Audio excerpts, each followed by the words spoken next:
Hi guys, this is Neil Tomlin from Genos Genie, and today is a sort of recap on a small video I did a year ago about line outs and the way I use them on stage. So I thought I'd go into a little bit more detail. I shall zoom in a little bit so you can see the screen, and I'll show you my configuration. But I just wanted to point out what I've got at the moment. If you look at the back here, you'll see that I've got a left and right, which is the main outputs of the Genos, stereo outputs, and they go to a stereo channel on my mixer.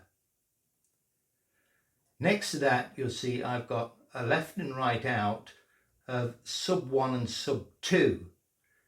Now they go to another stereo channel on my mixer, and out of those sub 1 and sub 2 are my vocals. So they go into a separate channel on the mixer, so I can have full control over my vocals, volume and effects and such like. And then you'll notice I have a third output, which is sub 3.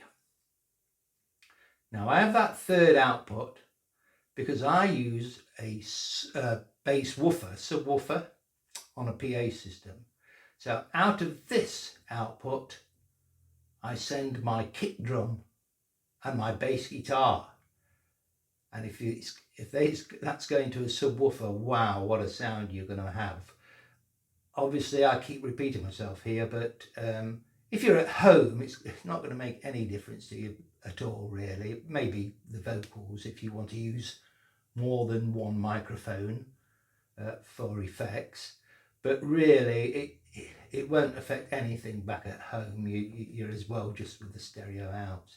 But if you're performing and you're on a stage, you're using a mixing desk and you're using a subwoofer, this is the way to do it. In my opinion, you might have a better way, so you can let me know. But let's take a closer look at the line out configuration. So let's take a closer look at my configuration for line outs on the Genos. So first of all, let's go to the menu. Line out is actually on menu 1. As you know, we've got both menus, but menu 1 at the top, third one along there, line out. So let's select line out, and you'll notice straight away that most of these things are going out the main left and right, apart from the microphone, which is here. And you'll notice that I've put the microphone to sub 1 and sub 2. So left and right, sub 1 and sub 2 for the microphone. Let's go further down. Obviously, the microphone that channel will go to a mixer. So you have left and right going to a stereo channel on your mixer. So you'll have total control of those two, independent of the rest of the Genos. Let's go down through the pages. You'll see another one here, which is the style bass. That's the bass guitar or the bass sounds on all the styles I've put through to sub 3. Sub 3. So that's a sub 3 out on the back, and the bass will go there. Now, obviously, if you're using a MIDI backing, you'll need to move that bass as well, because that's not the style bass, that's a bass on the song, on one of the song channels. So we'll move further down on to page 3 here, and you'll see song channel 2 I've also moved to sub 3. Okay, now most MIDI files, if you use them, or MIDI backing tracks, most of the bass is put on channel 2. When you actually buy them or acquire them, you'll find that most bass tracks are on channel 2. If they are not, then you will have to change the song.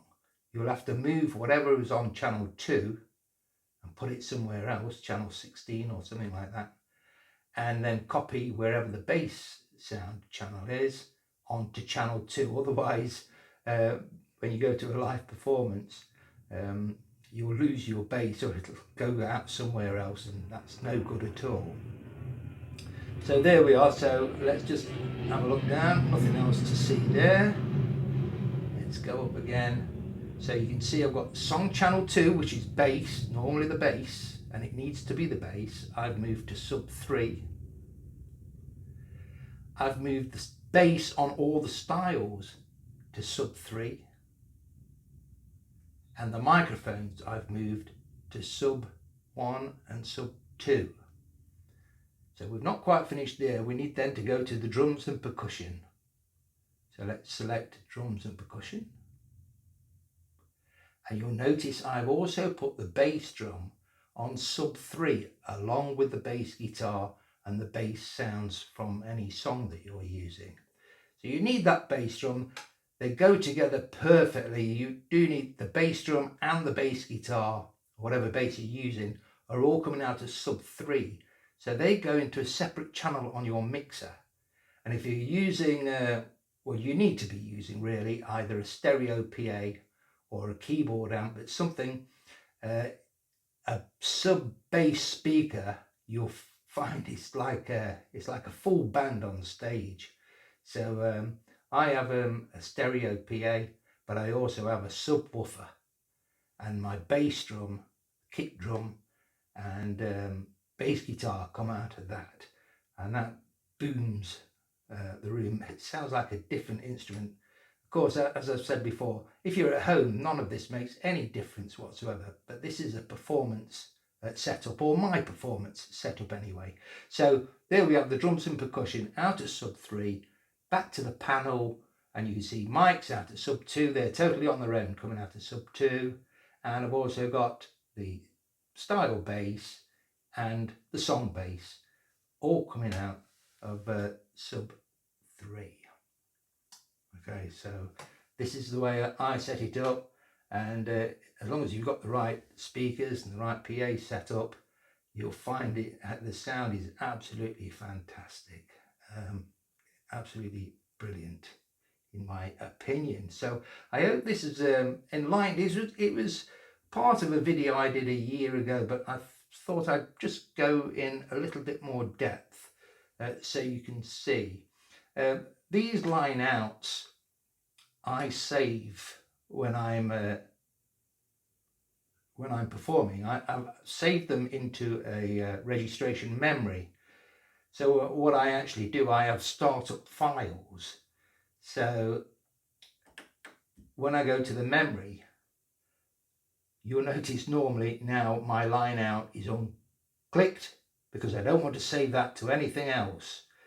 I do the same with my foot pedals and button assignments. I don't save those either, and I don't save the vocal harmony settings because on my registration startup file I clear all the ticks and save only line out, transpose, vocal harmony settings, and the scale. I do save the scale tune because I don't often change that. I don't even save live control, but those main things I save are the line out, the scale tune, the transpose, and the vocal harmonies. And that's a startup registration memory. So when I press the memory, all those things are loaded up. My line outs and my vocal harmonies and such like. And then I untick them and I never save them again.